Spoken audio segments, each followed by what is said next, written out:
began my journey with human rights many, many years ago, long before I even knew that they were known by that name. I was conscious of my place in my family and in my community. I was conscious of what was appropriate behavior and what was not. I learned the importance of greeting others, whether or not I knew them or would ever see them again. I later learned it was an important way of reaffirming that I was a part of my community and that it was a part of me. I learned that it was important to respect everyone. I also learned that there was special respect for those who were older than I. I later learned that this was to reaffirm life's journey which they had walked long before I was born. I also learned that the nature of my relationship with my community and my community with me had a special name. It was Botho. Botho has been variously described as an attitude, a way of life, a culture, a value, and a concept. But it lives in social relationships. It defines and characterizes the nature of relationships. It distinguishes between what is appropriate behavior and what is not. This norm is determined by the community of which one is a member. I am Tswana Sotho. My father was a Motswana and my mother was a Mosotho. And I have absolutely no doubt that Botho is the basis of the recognition that all human beings are people and are worthy of being respected. All human beings should be able to live their lives in and with dignity and to be treated accordingly. I also learned that we had collective responsibility to and for others. In the 1980s, I lived in a Botswana which was surrounded by peoples engaged in liberation struggles. Liberation from colonial rule and apartheid in Mozambique, Angola, Southwest Africa, Rhodesia, and South Africa. Botswana hosted refugees. I learned that Botswana was the island of peace in the midst of a region in struggle.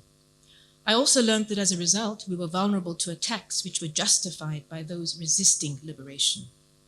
There were supposed exercises called in hot pursuit of terrorists who were being harbored by Botswana. I learned that power seemed to give people the right to do as they please, with little regard for ideas such as independent states, sovereignty, and respecting the will of the people. Powerful states could invade less powerful states in the name of self-defense. I learned that bullying happens between states. I also learned that the racist ideology of apartheid, the epitome of the dehumanization by one human being of another, was but a tangible, formalized version of the indignities thrust upon human beings by other human beings, and that it is alive and well in our contemporary world. The murder of George Floyd in 2020 marked a moment of truth for us all. For some to learn, and for others to re-recognize how dehumanizing another makes all atrocities possible. To fail to respect the Botho, which binds us, regardless of religion, gender, skin color, social class, nationality, ethnicity, political persuasion, or indeed sexual orientation, gender identity, or expression. To fail to respect that is to make others others. And to other others enables one human being to commit heinous atrocities against another. And this was noted in a 2017 BBC interview by Ben Ferencz, who was the youngest chief prosecutor of the Nazi Nuremberg trials after World War II. I understood why, during the difficult days of apartheid in South Africa, with regular deaths in detention, with the South African army in the townships, with the torture and murders of anti-apartheid activists, Archbishop Desmond Tutu called upon us all to pray for the oppressors while engaging in activism, a reminder of our common. That what drives me is the need to protect Botho, which is inherent in all human beings. The human rights framework is a mere tool to do just that. However, sometimes the tool risks becoming the reason for its very existence, regardless of the context within which it is used. I learned that cultural relativism is a dirty word, often used when non-Western norms are used to justify actions of discrimination which offend others, but not when Western norms do the same. I also learned about the concept of the right to offend. It emerged as justification for the use of cultural satire against those from different cultural paradigms when their fundamental belief systems were lampooned. I learned that my conceptualization of a universality of dignity as the basis of a universality of rights was often not shared by others. I learned too that there are major differences between the theory and the practice of the universality of rights. Many a time, the certainty of implementation is shaped by space and time, geography and political history. I've again learned this through the right to health and COVID-19. I've also relearned this through the recent COP26 on climate change, as powerful countries struggle to take responsibility for the impact of their legacies on less powerful countries, as we collectively and globally face an existential threat. What does and can a right to health realistically mean in our world of social and economic inequalities, inequities, and discrimination? My headmaster at Marwapula Secondary School, Dean Yates, repeatedly taught us in the 1970s that everyone should have a right to education, but that was not the reality in our society. He also told us that those of us who had the privilege of access to education had a responsibility to give back to our society. And I fell for that. I believed him. So I chose to give back through working in civil society. Through seeding and nurturing, ideas grew into projects, into programs, into independent organizations, as well as solidarity coalitions, such as Bonella, the Botswana Network on Law, HIV and AIDS in 1995, Lekhabibo, Lesbians, Gays and Bisexuals in 1998, the Domestic Workers Foundation in 2013, and Bolama, the Botswana Labour Migrants Association in 2015. All of these began life as Ditswanelo projects, which grew into organizations. I learned, as many of us Africans do, that if you want to go fast, you go alone. But if you want to go far, you go together. Our Solidarity Coalition action was not only for Botswana through the CKGR NGO Coalition for the Central Kgalagadi Game Reserve, but also for people in our region through Botswana Civil Society Coalition for Zimbabwe, or KISCOS, and most recently through the Southern Africa Human Rights Defenders Network. All of these actions were driven by recognition of our common humanity. At global level, international promises are made and targets agreed upon. Shared commitments to principles are also publicly proclaimed, such as leave no one behind. The COVID-19 pandemic has tested us all. Do we actually mean what we say? Are we truly committed to treating everybody equally?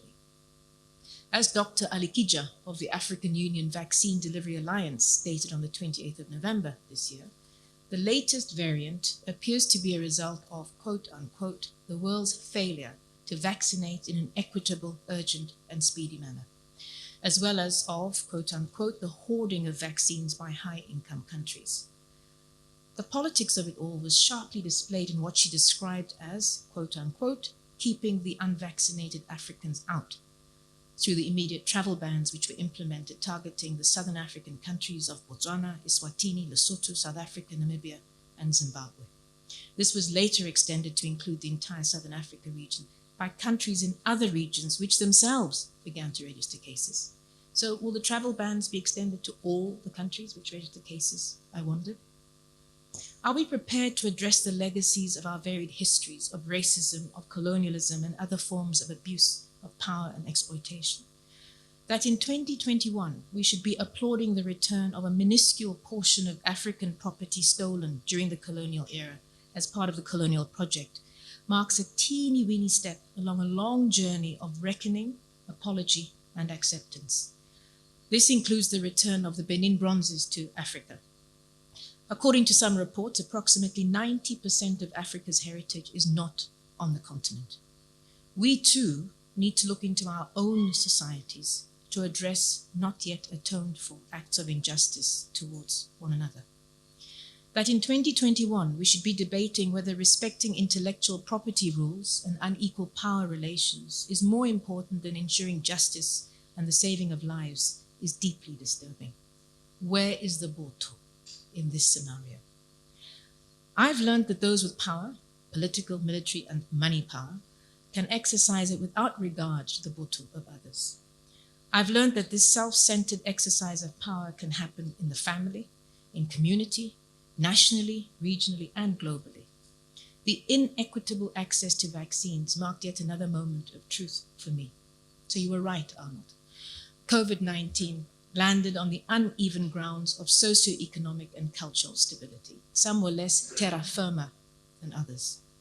Its ability to wreak havoc on families and communities began to level the ground through high rates of hospitalization and death, until what many call vaccine nationalism, when countries hoarded vaccines, and vaccine apartheid, where there was a concentration of vaccines in wealthy countries, reared their ugly heads, distinguishing yet again the powerful from the less powerful, those with access from those without. Gone were the platitudes of allocation on the basis of need, and no one is safe unless everyone is safe, and leave no one behind, while we were already talking about building back better. Producing vaccines for Africa in Africa is emerging as the way to go, as South Africa, Rwanda, and Senegal work on this approach. Each to their own appears to be the way to long-term solutions, with less regard paid for notions of community humanity and global social justice. So what about rights? What about our role as civil society? What are we doing about the unacceptable gap between the rich and the poor? And how do we attain inclusive social justice? What we all have in common is the desire to live and be treated with dignity, to have access to political, social, and economic opportunities. This is a universal truth. It forms the basis of the human rights paradigm, regardless of where you live, how you look, what you say, or which religion you follow. In our contemporary global world, where our focus is increasingly on how different we are, where you live has determined the extent to which you experience the ravages of climate change.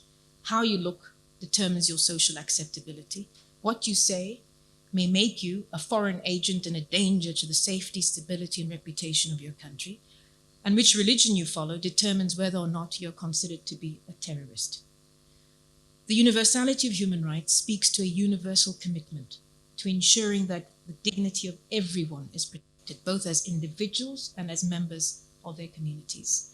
At times, what I call the legal frameworking of human rights can lead us to applaud legal victories, which risk remaining hollow victories if they are not able to change the lives of the violated for the better.